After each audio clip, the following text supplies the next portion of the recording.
everybody. My name is Joe Koss, alongside Hall of Fame and legendary broadcaster Ben Dodge, who knows modifieds better than anybody else. Ben, this today, the biggest stage at the NASCAR Whelen Modified Tour will race on all season long. It certainly is the biggest stage. Everybody is pumped up. Everybody wants to be a part of the atmosphere and the festivities. It's all been building. It's just not a modified event. It's an opportunity to showcase yourself before the real superstars, from cup racing all the way down the food chain, Joe. And you're looking at a group of men that are chomping at the bits. North Wilkesboro Speedway has so much history, and that history has been brought back to life. There's the historic signs, the old Winston NASCAR Cup Series signs. It's all about atmosphere when you come to this grand facility. 5/8 of a mile, it was the showcase. At one time, the pride of this community. It went quiet for a while. But, Joe, it's not going to be quiet today. It has been revitalized, and you can't ask for better weather here in Wilkes County today. 74 degrees, partly cloudy, a light breeze here just to keep things cool as the afternoon rolls on, because the competition on track is certainly going to get heated. Let's take a look at what this racetrack has for statistics. You talked about the history of this. You go all the way back to 1947 when they put this famed facility together. It's been part of NASCAR history from the very beginning. It certainly has. And, of course, you just took a peek at the Benny Parson banner. But, you know, the location is, of course, North Wilkesboro, North Carolina. We talked about opening in 1947. It's literally the front straightaways, 0.625-mile oval. It's an asphalt facility, of course, and the track was revived in 2023. You're looking at part of that history, part of that foundation. But today, it's going to be every man for themselves, because there's not one modified competitor in the country that doesn't want to be or isn't at this particular race. This is a race that puts your name on the list of validations. All eyes on the NASCAR Whelen Modified Tour here today. We'll have more pre-race coverage in a moment from North Wilkesboro. You can have the hope of Jesus Christ, and you can have that right now. You say, Craig, well, how can I have that? Jesus himself said when he started his ministry, he had been in the wilderness, been tempted. He came out of the wilderness, and John the Baptist had been put in prison. And he said these words. He said, the kingdom of God is at hand. Repent and believe the gospel. What does that word repent mean? Just like everybody's going to turn left right here today. It means that you turn to Jesus. You turn to Jesus and trust what he did on Calvary to save your soul. And you say, well, Craig, how do I do that? This is how you do that. My Bible says, for whosoever shall call upon the name of the Lord shall be saved. And you can be saved right now by repenting of your sins and by faith trusting him as your personal Lord and Savior. You see that for God so loved the world, that can be you today. Then he can forgive you and give you a hope in the future. And if you're hearing the sound of my voice and you say, Craig, that's what I want. The crowd filing into North Wilkesboro Speedway as they get ready to see the NASCAR Whelen Modified Tour for 150 circuits, the third race of the 2025 season. Been plagued by weather, but not today. Beautiful conditions for excellent side-by-side, wheel-to-wheel action. Ben, they're all staged, as you would say, with all the colors of the rainbow. Why don't we take a look at how this race will play out through our race analysis today? Well, it's so important to take a look at this. It's 150 laps. The tire allotment, 2 per stop, 9 total. Recent winners of the event going back to 2023, it was Matt Hirschman. Justin Bonsignora was the big winner in 2024. Today, a youngster has moved to the front of the class. Very familiar in Southern racing. He is the man that will be starting up front in row number 1 with a name that is synonymous with modified racing. And that's Luke Baldwin, earned his second career pole here just a little while ago. He'll lead the field around to the green flag in that famed 7 New York. This year, though, we are celebrating the 40 years of the NASCAR Whelen Modified Tour. I want to take you back down memory lane. Let's go back some years ago to Nazareth Speedway. This day back in 2003 when the NASCAR Whelen Modified Tour took Nazareth by storm. I just want you to know you made the greatest decision There's no you will question. ever make. It's more important than anything what you do with Jesus Christ. These open wheel wonders take to the tricky 1 mile Nazareth Speedway for 100 miles of mayhem. And it has been wild. Ted Christopher was up front, but John Blewett took the lead. Christopher said, not too fast there, big fella. I'm coming Today in Jesus Christ. And we're going to have... Stop this race with just 2 laps remaining. But the big question now is there enough fuel in these cars to go to the finish? The crewmen a little bit nervous, and I'll bet Christopher's nervous too because John Blewett was able to get by him with a few laps to go earlier. So can he do it one more time? The green flag's out. Here comes Ted Christopher, 2 laps to go. John Blewett is going to try to make a last-ditch effort. Here he goes to the outside. Here comes Blewett off of turn number 3 down the front straightaway, but no way. Number 13 gets victory 13. Ted Christopher is our winner here at Nazareth Speedway.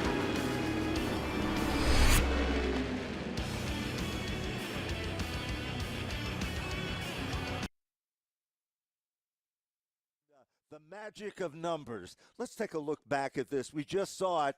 It was the 13th career win for Ted Christopher back in 2003, but that wasn't the only story. It was held on this exact day.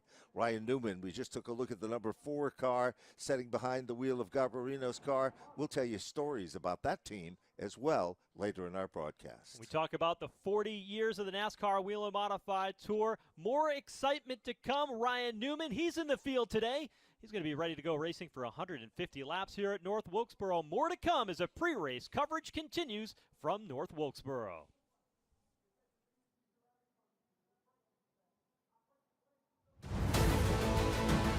We couldn't do it without Whelen. I don't believe we've ever taken a product off that was broken. It was we put the car out of service. What price do you put on a life? We don't want to run the risk of causing loss of life through our response. Whelen sells peace of mind. Their goal is to get home each and every evening. And if we play a small part in ensuring they get home safely each day, it's extremely gratifying.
Well, the stage is set. The cars are ready for the NASCAR Whelen Modified Tour Faith Fest Evangelistic Ministries 150. Third race of the season. Ben, this weekend has been absolutely full. We highlighted the NASCAR All-Star race that'll be run later on tonight, but we've seen great on-track racing already. The Cars Tour has had a couple of events. The Craftsman Truck Series ran here yesterday, along with heat races and qualifying for the NASCAR Cup Series. It has been a full card. And speaking of full cards, there was some big news that was released by NASCAR this past week. And, of course, we all understand that this is the 40th anniversary of the NASCAR Whelen Modified Tour, but some were quite surprised on who would make the cut and the first 10. Joe? They'll announce these in 4 different groups as the summer goes on in no particular order, but here are the first group of the 40 greatest modified tour drivers, led off by none other than the mighty Mike Stefanik. One of the greatest of all times. There's no question about that. And, of course, joining him, the guy that has been a factor and still continues to be a factor, that is Ronnie Silk.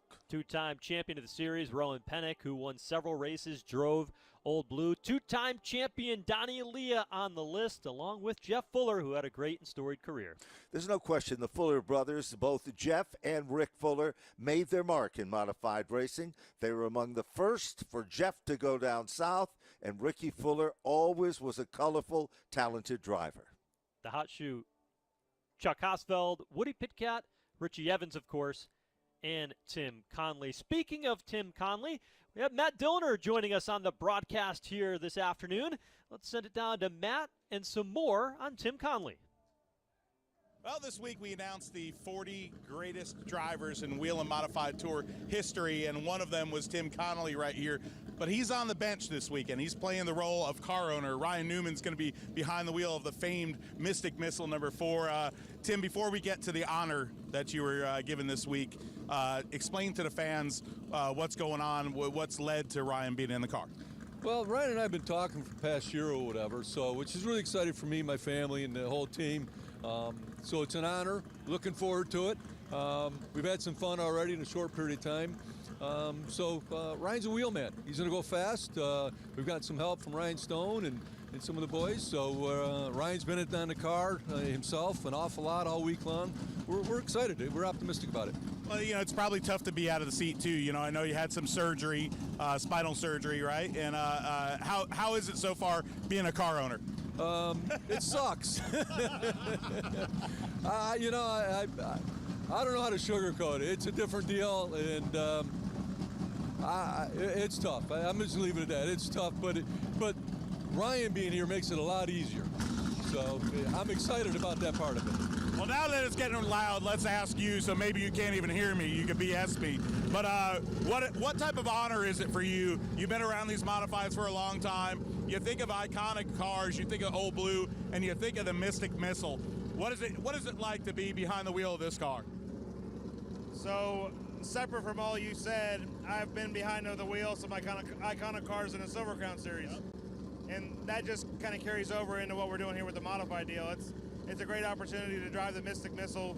Tim's given me the opportunity, given me the reins, so to speak, to go out there and try to carry that livery on.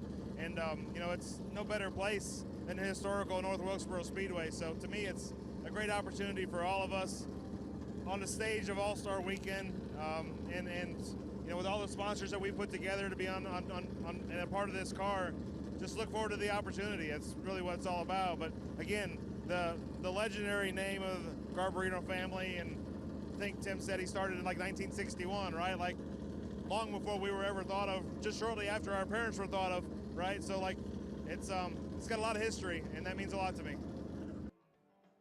The thoughts of Ryan Newman and Tim Conley. Let's go trackside for pre-race ceremonies.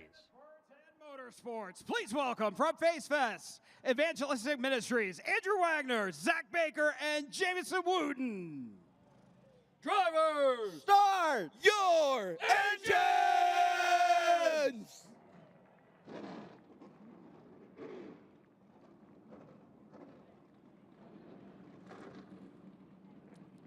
Well, we're back here at North Wilkesboro, and the stage has been set, Joe. Everybody's in the cars, strapped in, crew members making the final adjustments of air and tire pressure, and you're looking at the front row. An impressive front row it is, a surprise for some, but for others, not at all.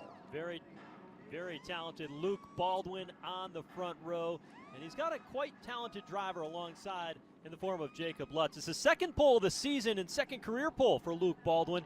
Jacob Lutz with his best career start here today. Let's take a look at row number 2. We've got Austin Beers there. Of course, he's had 2 top 5s, qualified in the last 13 events rather. He's qualified in the top 12.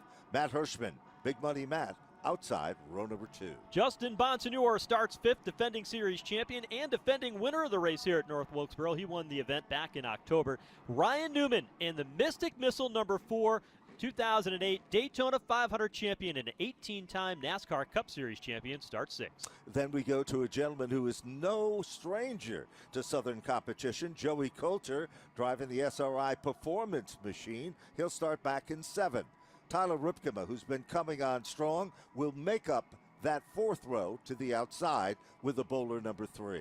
Inside row 5, a 2-time Whelen Modified Tour winner. That's Kyle Bonsignor from Bayshore, New York, alongside the championship point leader through 2 races. That's Patrick Emerling. 2 young guns that make their career known at the Stafford Speedway, coming up through the ranks as a champion there. Stephen Kopsick, car number 21. He can tune and he can drive in the Newtown Pools Warnack construction car. And Teddy Hodgson from Danbury, Connecticut, considered a rookie in the Montanari Fuels car. Corey LaJoie is back in the Whelen Modified Tour. He'll start 13th in the Gary Putnam number 77, former winner at the Martinsville Speedway, alongside Trevor Catalano. He missed this race last year because he got married. He's back at Martinsville, or I should say at North Wilkesboro, for the first time in 2 seasons. Going back to the 8th row, of course, Tommy Catalano right there to contend in the FX Capara machine. And Dave Zapienza comes back with that Ted Christopher tribute car, starting 16th on the grid. You go back another row, you've got Craig Lutz in the 46. He'll start 17th. Joey Braun, the Hill Enterprises, number 79, returns to the Whelen Modified Tour as he makes his series debut. Then we go back to 19th. Eric Goodale, the 58 machine, GF Roofing, and Kyle Ebersol with car number 5. Carson Loftin made his debut here in the series 2 years ago. That 23 will start inside of the row, starting 21st. Bobby Labonte, Cup Series champion from the year 2000, starts 22nd. Then we go back to our 12th row, John Michael Chenette out of Thompson, Connecticut, in the USNE Power Machine. Jake Crum will be starting in the 24th spot from Statesville, North Carolina. 25th starter, that's going to be Joey Cipriano out of Waterbury, Connecticut, and Jeremy Gershner from Tampa, Florida, to his outside. 27th starting position, Tyler Berry from Griswold, Connecticut, considered a rookie, and the number 12 of Brian Sonez out of Freeland, Pennsylvania. Rounding out our starting lineup today, Ken Hagee, Mike Marshall, and Luke Fleming.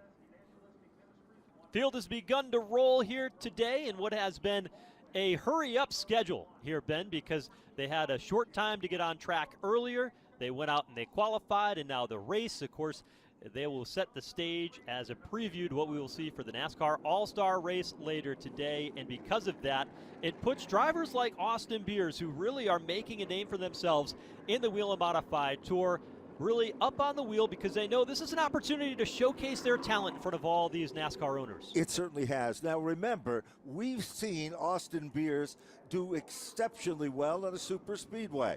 Big victory coming at Richmond, of course. But today, a different track, but this is a track that carries a lot of the markings of some of the traditional modified tracks, like the Thompson Speedway in Thompson, Connecticut. It is 5/8 of a mile, but with a different style and a different rhythm. And these competitors are looking to find that rhythm here today. There's Corey LaJoie in that 77 car, owned by Gary Putnam. He's back in the series again since 2023. Winner at the Martinsville Speedway, won the series finale as a grandfather clock. It's going to be fun to see how Corey LaJoie does today. He's got a little bit of work to do, starting from the 13th position. And there is the 38, the cookout colors for the 2000 NASCAR Cup Series champion Bobby Labonte, and a NASCAR Hall of Famer. Certainly is, and Bobby loves modified racing. He is pumped up to be a part of the festivities here today. To the outside of him is John Michael Chenette. This was a kid that literally worked in the concession stands at Thompson Speedway. Now he finds himself wheeling a modified. His day job is an engineer in Cup competition. So we're looking at that front row. And of course, as we said before, Luke Baldwin, 3 starts last year, 7th at Wilkesboro and 7th at Martinsville. There's the car I think everybody's been talking about, and looking forward to having a great run. Ryan Newman, who's hosted a lot in smart competition, the Northwest Automotive Machine, and Bob Garbarino, the legendary car owner, is with us here today. What a treat to see that V4 toward the front of the field, starting 6th with Ryan Newman at the helm. They had given the field the 1-to-go signal, but they will waive the initial start off. The Whelen Engineering lights come back atop that Ford pace car as it paces this field of ground-pounding modifieds. You see them, Ben, you talked about the differences between this track and what we've seen at Thompson Speedway, the last track that these series raced at. Here, 14 degrees of banking. It'll really hold you into the corner, but one of the challenges they face today is all this rubber from these different divisions, the Cars Tour, the Craftsman Truck Series, and NASCAR Cup Series this weekend. This racetrack is going to be very different on lap 1 than it will be on lap 100. It certainly has, but of course in 2025, the series began at the New Smyrna Speedway, half-mile racetrack. It went on to Thompson Speedway, 5/8 mile. Was scheduled to go to Monadnock. Mother Nature changed that, so they've been at the bigger speedways. All 3 of those tracks have a lot of the same characteristics as this track does, but add a new twist to all of that. And we're going to see who discovers the magic of that twist first. Well, the magic about ready to unfold here this afternoon under beautiful sunny skies at North Wilkesboro Speedway. 2 young drivers with a lot of talent on the front row and the pole sitter. Luke Baldwin, a 3rd-generation racer on the outside line, fires first, and we are underway here in North Carolina with the Whelen Modified Tour. No question about it. Luke Baldwin quickly makes his magic to the outside. Then all of a sudden, right behind him, quickly moving in to take over that runner-up position. There's a good battle going on. Matt Hirschman wasting no time from the 4th position, Joe. Meanwhile, Austin Beers is on a roll back in position number 4, trying early to get to the front. Here's Kyle Bonsignor, the first car to step out of line to the inside. We've got trouble. A right rear tire is down on the 58 of Eric Goodale, completely off the rim on that machine. A couple of cars, Brian Sonis nearly collecting after the fact, but Eric Goodale now eases that car down pit lane as that right rear tire just completely torn off the rim. The GF Roofing Riverhead Building Supply machine. Not sure what happened, if any contact was made there, but you can see it is a story of a tire. There is Dave Zapienza's Ted Christopher tribute car, the KGM machine. He overshot his pit stall on pit road and is now backing further up. Zapienza runs a part-time schedule. Of course, he came from drag racing and did not enter the sport until, well, midlife, and adjusted very well to it. Has had some success on the Whelen Modified Tour as well. We'll change the left front tire there on the Dave Zapienza number 36, but trouble a little bit deeper in the pack. We'll get another look at it here on the replay. You see it was Zapienza that came down across the racetrack and into the Eric Goodale right rear. John Michael Chenette got a little bit of that as well, but it seemed like Zapienza might have been a little crossed up in the middle of the corner, and Eric Goodale had nowhere to go, and it caught that right rear. It certainly did look exactly like that. Now you're looking at the 58 machine of Eric Goodale. Doesn't seem like a lot of going on there rather quickly to try to get whatever the problem was that caused it. Now we're going to take, I believe, another look at it here. Watch for the red car, sideways. That's the 36 of Zapienza. Comes down, makes contact with the right rear. Chenette was there, no place to go. I think he got the brunt of this unfortunate situation. Zapienza pulls away down on pit road. They're still looking at the right rear suspension, Joe. Even though they're taking off a tire and putting one on, they're checking something underneath the car as well. Yeah, they broke a little bit more than just a rim. That was a pretty hard hit he took from Dave Zapienza. You know, looking at that replay again, the outside lane looked as though it might have accordioned a little bit because Trevor Catalano was right in front of Dave Zapienza when the contact was made, and that, I think, had something to do with where that accident started. Couple of cars coming down pit road. They were running toward the back of the pack, among them Ken Hagee in the 18 car will come in for service along with Mike Marshall. They'll come in and see if they can get a little work done here on these machines. Another car heading down on pit road is the number 29 machine. Whelen trusts the products to the first responders. Whelen caution lights are on, and of course, Whelen is the official warning lighting system of NASCAR, trusted to protect the first responders.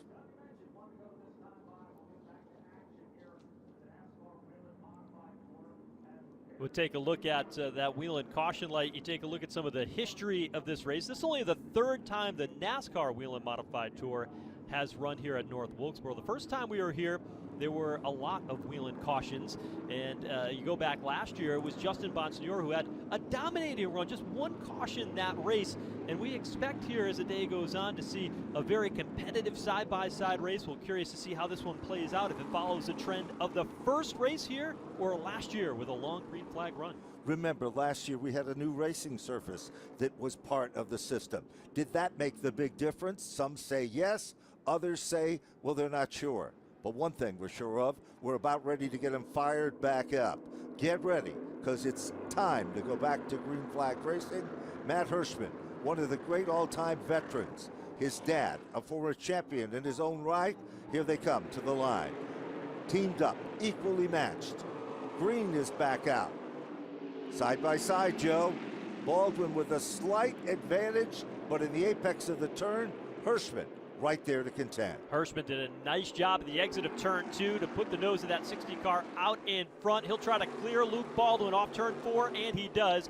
Matt Hirschman to the front, and if you're the rest of the field, the last thing you want to see this early on in the race is Matt Hirschman leading the way in the Whelen Modified Tour event. One of the only cars to run at the bottom, white car on the inside of your screen. That is Justin Bonsignor in the Phoenix number 51. No one else has dipped that low in the racetrack as yet. Still early in the going in the competition, but you can see that yellow car on the outside, and of course that's Ryan Newman right there with Austin Beers. Yeah, he's being challenged just outside the top 5. You see Justin Bonsignor sneak down through. Here's Tyler Ripkema in the old blue. Talk about two famous modifieds right there. You got the Bowler Racing 3, Bob Garbarino's Mystic Missile there in the outside lane. Of course, Tim Conley, who owns that now, but Tim Conley takes that legacy of the Mystic Missile very seriously, and he keeps that car painted that way in honor of the Mystic Missile and Bob Garbarino and everything that that car means to modified racing. He talked earlier. He said that Ryan Stone, who is the crew chief on the number 51 machine of Justin Bonsignor. He's taken Bonsignor, and Bonsignor has taken him to many titles. But today, he's double dipping, helping out this team and Ryan Newman. Meanwhile, back up front, 6 cars. Who's jumping out of line now? Coming in the outside groove, it appears that Austin Beers is trying to make his presence known. He works to the outside of Jacob Lutz. The Lutz cars had a lot of different drivers in the past 2 seasons. All have had success. Yeah, Jacob Lutz, though, has really earned this seat. He had a great year last year in part-time runs. This kid's got so much strength in the mental focus of this sport. He's an athlete. He knows how to stay tough. He has adapted very, very well. Joe Stern's a car owner. Billy Putney, who turns the wrenches on this race car. He's got another quick car here today. And, you know, this car in particular ran really well here 2 years ago when they were here last week. Patrick Emerling came home inside the top 5. No surprise to see the 14 running well here in the early stages. You know, interestingly enough, as you watch the 14 car, he can put it almost wherever he wants on the racetrack. That was a perfect example there. He moved to the inside of Baldwin. They come off the turn, they sway to the right, but who's going to have it? As they come back into the next turn, it looks like Lutz is back in command of position number 2. That car arcs perfectly through the bottom of turns 3 and 4. He could run lower on that end of the racetrack than anybody. Goes a little bit high here, tries to cut the corner off turn 2 to get that good launch uphill into turn 3. This racetrack very different on both ends. It's downhill on the front straightaway into turn 1, uphill up the back straightaway into turns 3 and 4.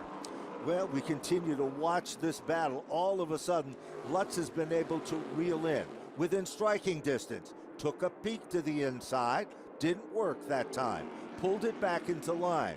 Single file, top 2. Then there's a battle which is starting to develop for 3rd, 4th, and 5th. No moves as yet in that pack of cars. With this pavement being just 2 seasons old at this point, we learned last year that this racetrack trouble, though, Bobby Labonte smoke out the back of the 38 car. Well, the cookout machine is smoke, and that's smoke of the wrong type for Labonte, as we are under yellow, as Labonte's car heads back down on pit road, and of course, under caution here for the 2nd time in today's event. You're looking at the 36th.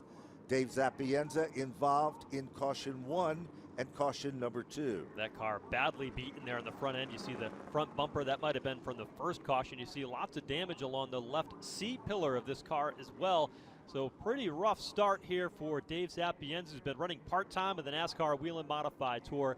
Sad to see Bobby Labonte in the middle of this also have to go back to the garage area. Let's take a look at what happened down into the corner. You see Labonte's car up in smoke. You see the fluid billowing out the back of it, possibly laying down on the racetrack. Then what happens to Dave Sapienza in turns 1 and 2 after the fact? We saw his car with plenty of damage, and look at that. Like John Force on the back straightaway here at North Wilkesboro. Certainly was. And of course, cooking of a different type of cooking. And then you can see the end results. The Sapienza machine, just as we called it, had some damage done to it. Down on pit road, there is Bobby Labonte dejectedly out early in this event. And I'm going to tell you, I've dealt with a lot of different drivers, as you have, Joe. He is one of the class acts. No matter what he competes in, he takes the time to communicate. He's a good guy. So this is really a tough blow for him. He was expecting a good run here today. And he's here to compete with the Whelen Modified Tour, and I'm sure he is disappointed to only go 19 laps today. We're under the second caution here at the NASCAR Whelen Modified Tour. Matt Hirschman shows the way.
Under the second caution for the NASCAR Whelen Modified Tour, Bobby Labonte has a motor expire, and Dave Sapienza involved after the fact to slow us here on lap 19 when the caution came out. Track crew continuing to work down through turns 1 and 2. Ben, one of the big stories coming in to this weekend, and has been a story over the past couple of years, has been the return of the Mystic Missile, the V4, to the NASCAR Whelen Modified Tour. The car owner, Tim Conley, typically the driver for this car, but he was recovering from spinal surgery and said, you know what, I can't run here at North Wilkesboro, but I can put a pretty good driver behind the wheel, that in the form of Ryan Newman. Sure did, and of course there is so much history that surrounds this race car. Now if you look real close, Joe, see that V? It stands for V4. There's a real reason for that. Bob Garbarino owned a marina that built and worked on boats in Mystic, Connecticut. V4 engines were once the premier engines used in boating. That's where it originated. But I'm going to tell you something. I've known Bob Garbarino from the very beginning. There is not a more loyal car owner in the history of the Whelen Modified Tour than he was to this series. He only raced at these events. He only supported them in every way. Truly a great man. And they have won at all the racetracks, from Martinsville to Thompson Yes. and Stafford Speedway, and it goes on and on. Anywhere a modified raced, That's right. they were winners, multiple champions with drivers like Donnie Lee and Bobby Santos. More recently, many before that, guys like Brian Ross drove this modified. Tremendous success he had with it. Bugsy Stevens literally ended his racing career. This was the final team that he drove for. So there is so much history with all of that. The best story that I like is Tim Conley's wife, a fantastic lady, decided that it was time for Tim to go back and go racing. She went out, made the contact, and made the purchase for her husband. How'd you like to get that for a gift? Not bad. They even have, still back in the day, they even to the last couple of years of running this 1985 GMC straight body truck that they carried this car around for years. That was sold recently. A racer down at Bowman Gray Stadium uses it today. But that was part of the allure, the history. It they were sure one of was. the first ones to make a pit box and a pit cart for these modifieds. So much the history. Garbarino family did so much for modified racing. Bob Garbarino in the house here at North Wilkesboro today, enjoying some of the finest modified racing around. And he loves the modifieds. Truly a legendary, great individual that sacrificed a lot to be a part of this series and is so proud of its growth. What a beautiful day here at this facility. Unfortunately, we're working to make the conditions ideally suited again. You know, before we went to caution, Joe, we were talking about the times and how close things were. We're looking at Chenette's car working on the front end. But Jacob Lutz is, he's getting closer and quicker as well. Yeah, Jacob Lutz looked really, really good before the caution flag came out just a handful of moments ago. You know, Ben, this year, Whelen Engineering and many of the NASCAR partners have put together a huge purse throughout the entire season, but even this race here at North Wilkesboro, big money on the line for these teams, as much as nearly $15,000, just under $15,000 to the race winner, $5,500, call it, for a second place. You go right on through. This year has got one of the best paying modified races, and it's been that way all season long and will continue that way for the modifieds here in 2025. It sure will. The year-end payout for this series will be in excess of $400,000. That's an amazing situation all by itself. You were just looking at the payoff for today's event, but with almost $500,000 on the line, making it one of the biggest paydays ever, with more than $1.9 million in total race purses. NASCAR is focused. They want the Whelen Modified Tour to continue to grow. And I'm going to tell you, the popularity that you and I experience and see with modified racing is now become a household word.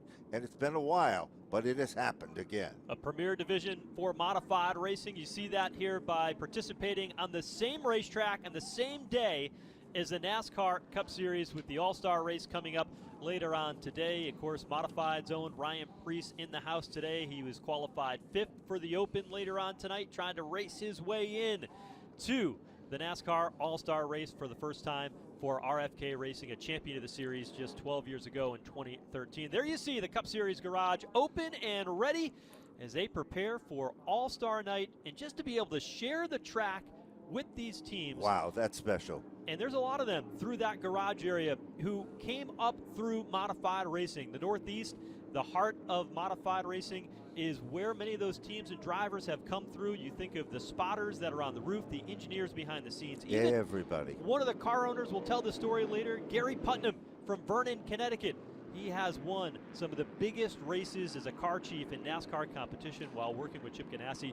There is so much history in this series that ties together. And even Matt Hirschman, you see the spotters up there on the roof. Yes, they are. The His guys brother, are ready. Tony Hirschman, will be spotting for him today. Now spotter for Joe Gibbs, Ty Gibbs, in the 54 car later on tonight. The Mustang pace car dives to the bottom of the racetrack. We are ready to get them fired back up once again. And the big question is, what we've seen so far, the 14 has been very quick, but on this start, not quick enough, because the rabbit car, Joe, becomes Matt Hirschman again at the point. Matt Hirschman wanting to get out front and control this race. That leaves Jake Lutz to have to battle with Luke Baldwin on the inside lane. Baldwin rolls right to the inside. That's where Lutz was a little bit better there before that caution flag came out, but they will continue to battle into turn 1. Meanwhile, a side-by-side battle of two white cars. It is Bonsignor who peeks at the inside lane. Can't do it. To the outside, Austin Beers. These two have come to the front of the field. Then it's 2x2x2 all the way back to the bottom of the top 10. Little by little, that 22 car of Kyle Bonsignor is making his way forward. Trouble behind them. It's the point leader. Patrick Emerling has spun through the middle outside the top 10 in turn 1, and that's going to bring another caution out, and there's damage. Heavy damage to the Emerling number 1. So, third caution of the event comes out. Cars that are involved, the 15 car of Joey Cipriano was able to pull away.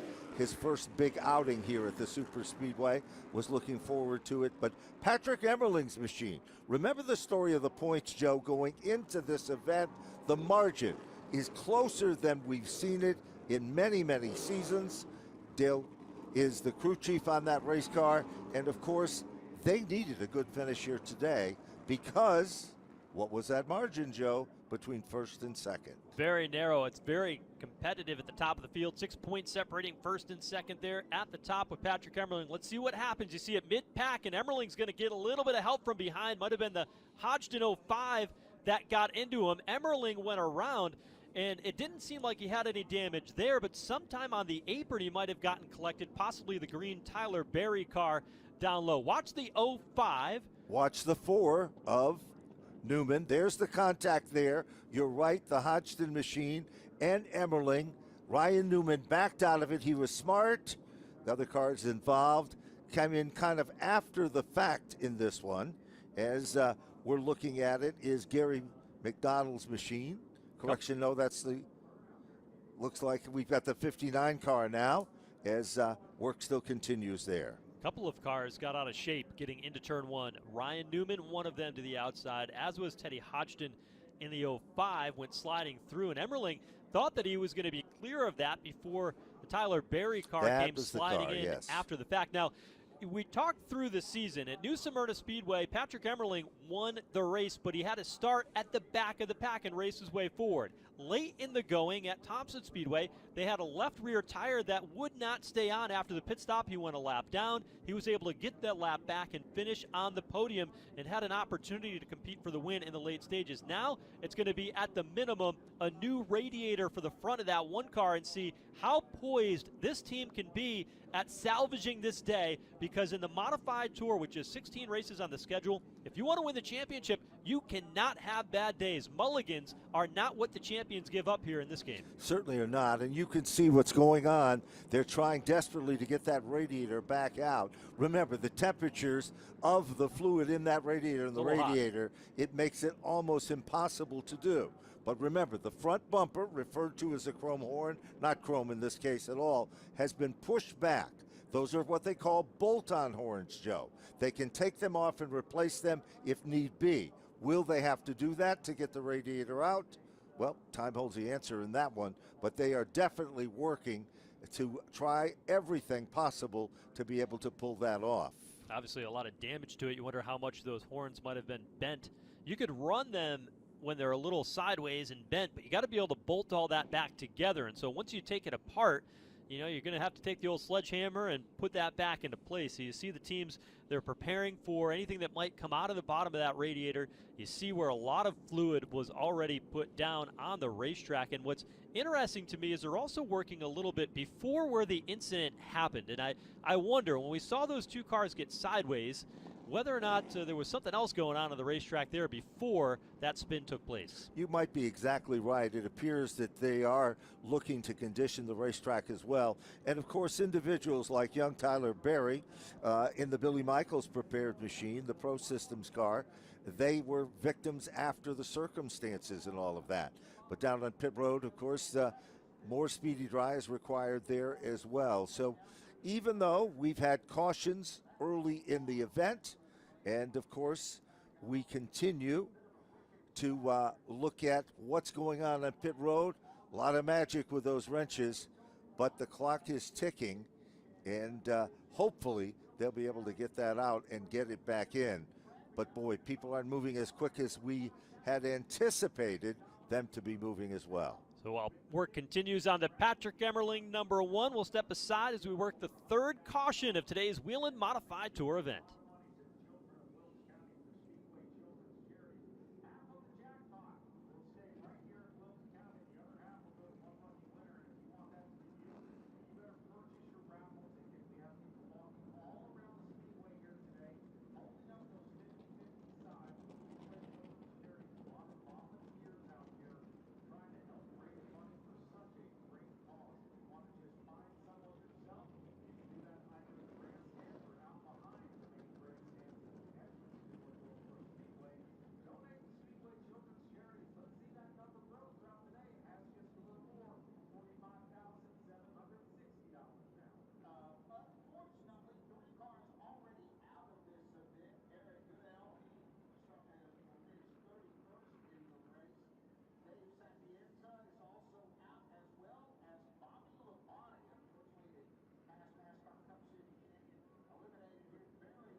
Continuing to work the caution period here at North Wilkesboro Speedway for the NASCAR Whelen Modified Tour as the Faith Best Evangelical Ministries 150 continues to roll on. Matt Hirschman has had the dominant car so far, but here's what took us under the most recent caution.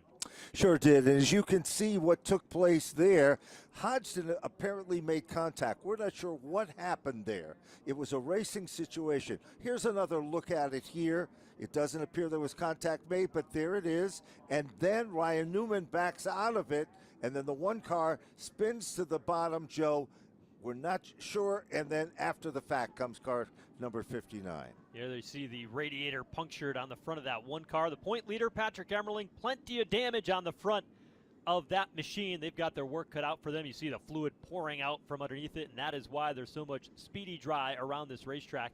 You know, getting another look at that replay, it seemed like Ryan Newman getting off the end of the front straightaway, all of a sudden Emerling checked up a little bit more so. Newman didn't want to get into the back of him, kicked it sideways, hit Emerling. Emerling shot down the racetrack toward Teddy Hodgson. Seems that that might have been just an old racing incident as they got into turn one, but that has been the trouble spot here today. That's where all the action has been on this end of the speedway.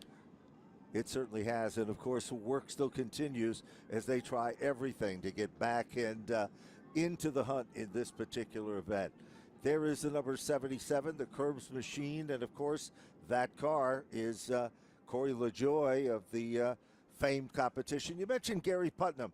He lived right down the street from me as a youngster, Joe, and my dad used to bring him to the racetrack because he didn't have any way to get to the racetrack at that time.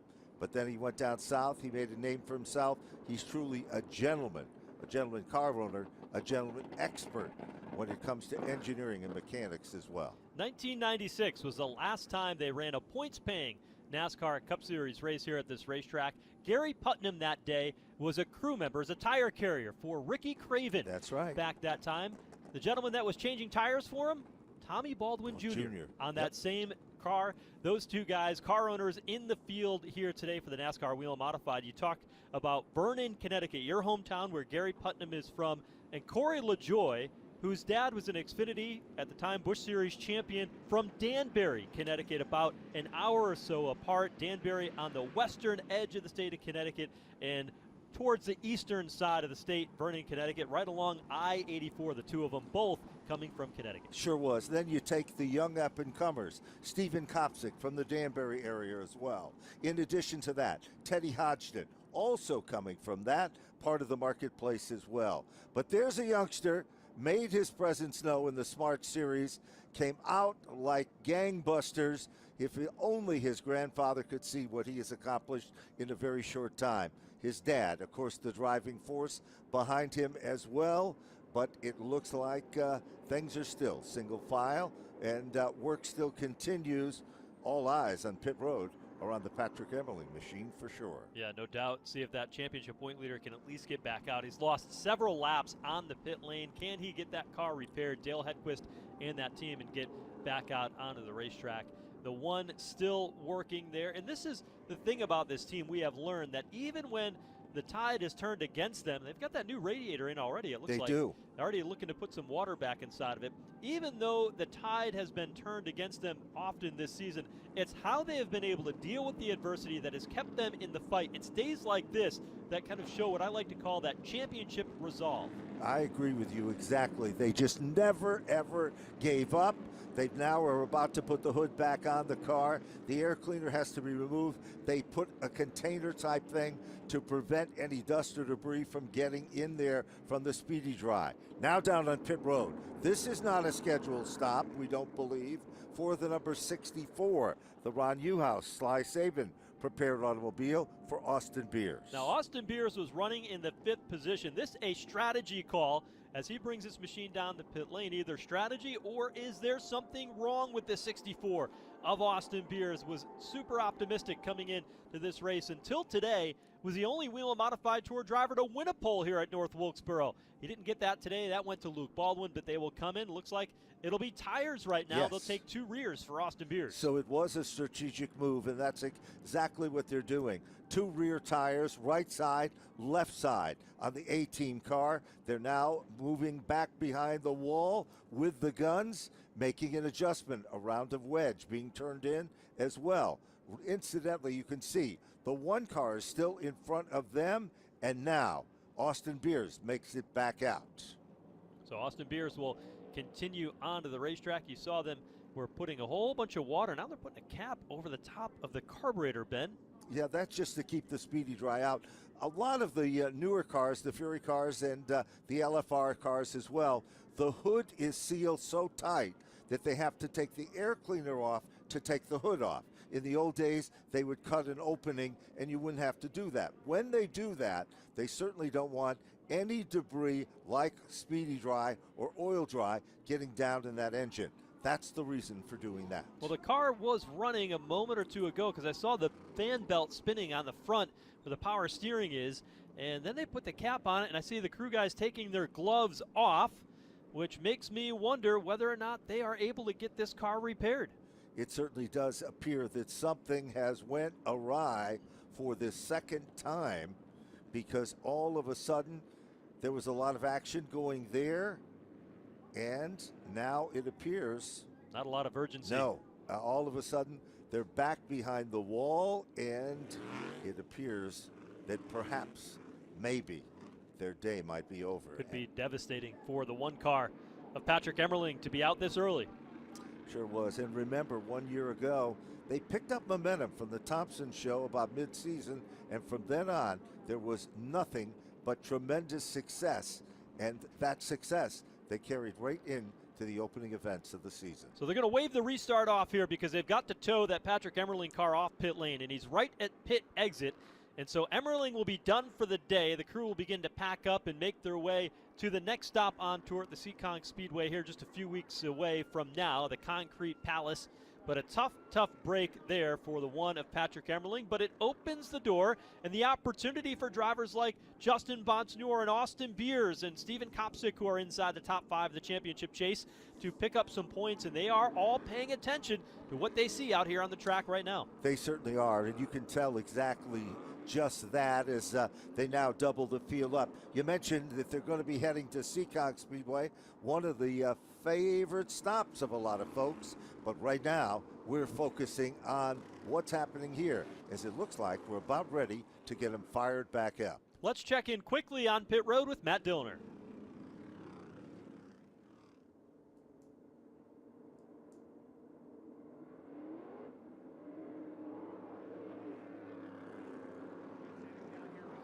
Emerling, what happened? Oh man, just really disappointing. We had a great car. We were moving forward, and I thought we were right where we needed to be. And unfortunately, there was a restart, and we got taken out. And there was nowhere. We got taken out. I was at the bottom of the track, and just one of the guys got collected into us. So super unfortunate for this Fleetworks #1 team. Just bad luck. Like I said, we just got taken out getting into the corner, and that's it. Tough day for your points leader here at North Wilkesboro. The thoughts of Patrick Emerling as we went back to green. Matt Hirschman spins on the restart, and Trevor Catalano putting his car back in the right direction. So things out of order here when we got back under green. Austin Beers might have been involved in that mix-up as well. So just as we went back to green, kind of a chain reaction took place. It was a ripple effect because it was up front as well. Let's see what happens on the outside lane. There you see it. The contact was made as Matt Hirschman just got out of shape, came across the nose of Jake Lutz, and then everybody's sliding on through, trying to avoid the inside lane. Watch the other cars that are involved here. Well after the fact, everybody started checking up. There you see the contact between Trevor Catalano and Austin Beers, who was on pit lane.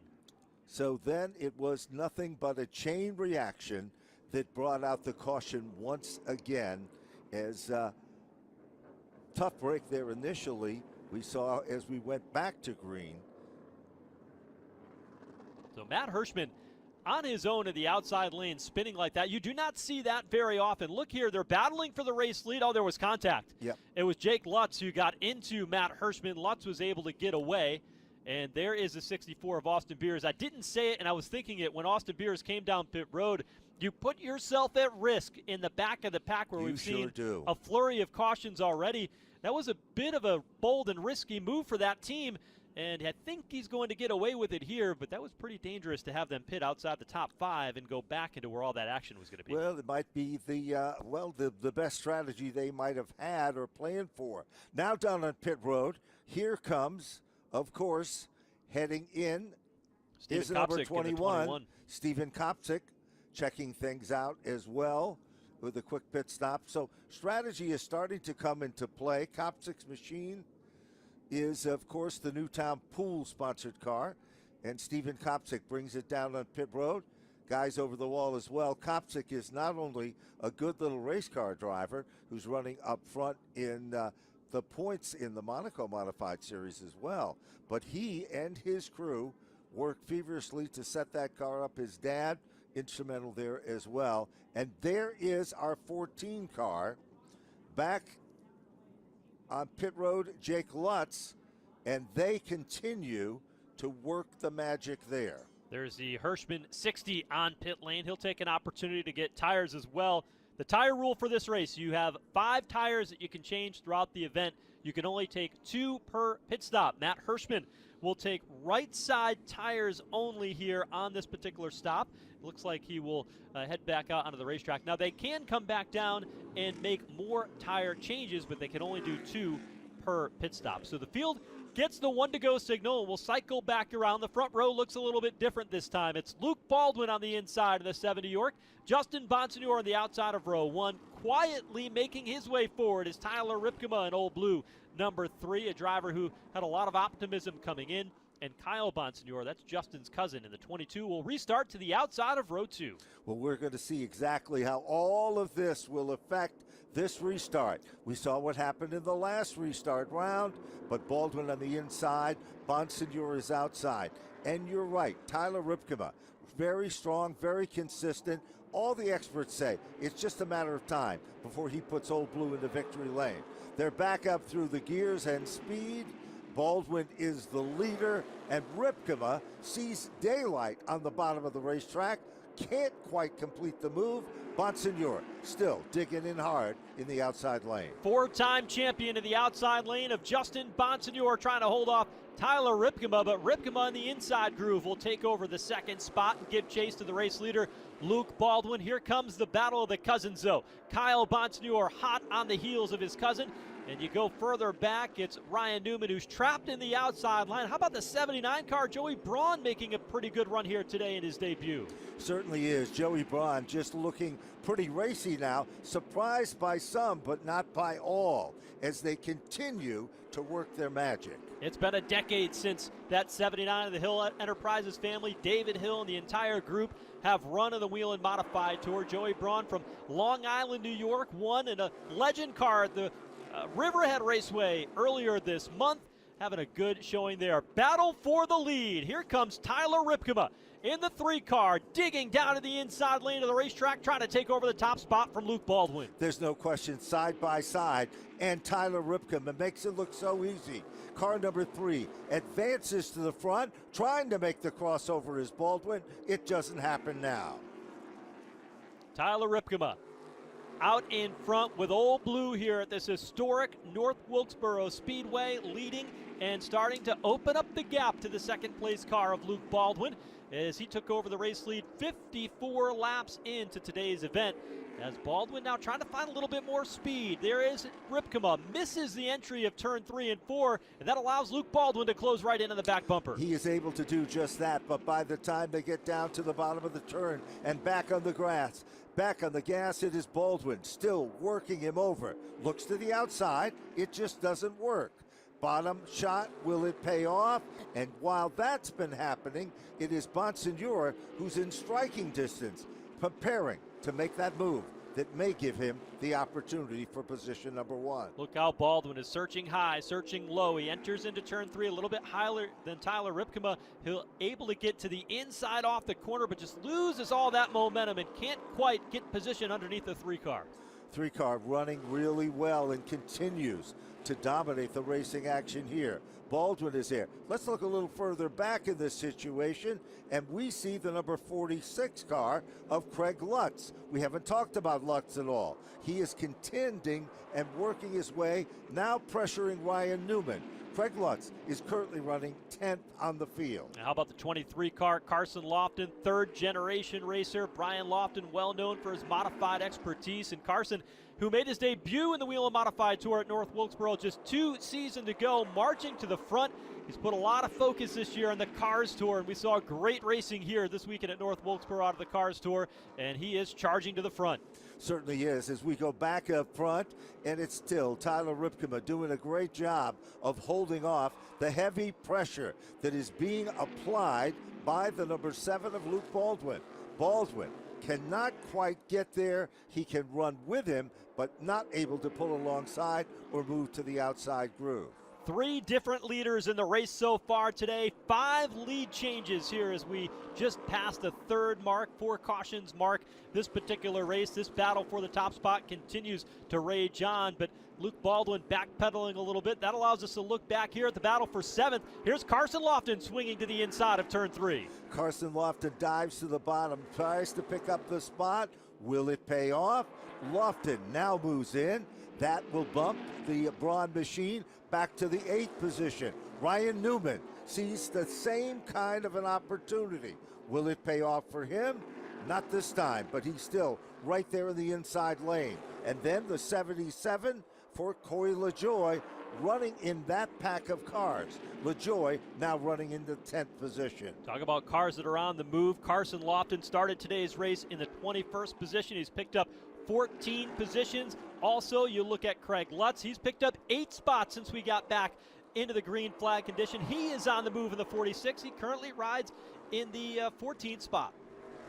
And other cars that are making their presence known. The 54 of Tommy Catalano, he's coming to the front of this field as well. He was another car that was involved or near the involvement a little bit earlier. Trouble now. Come together. Loftin gets shuffled to the upper lane. He backs back because guess what?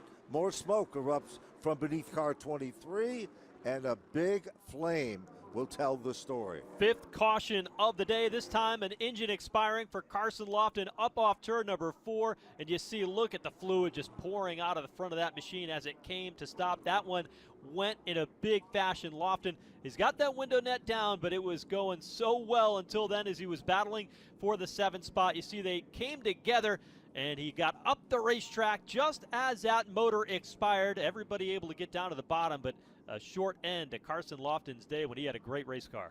Certainly did. A heartbreaker for this young, talented driver, as he was right there contending as well. Here's another look at it.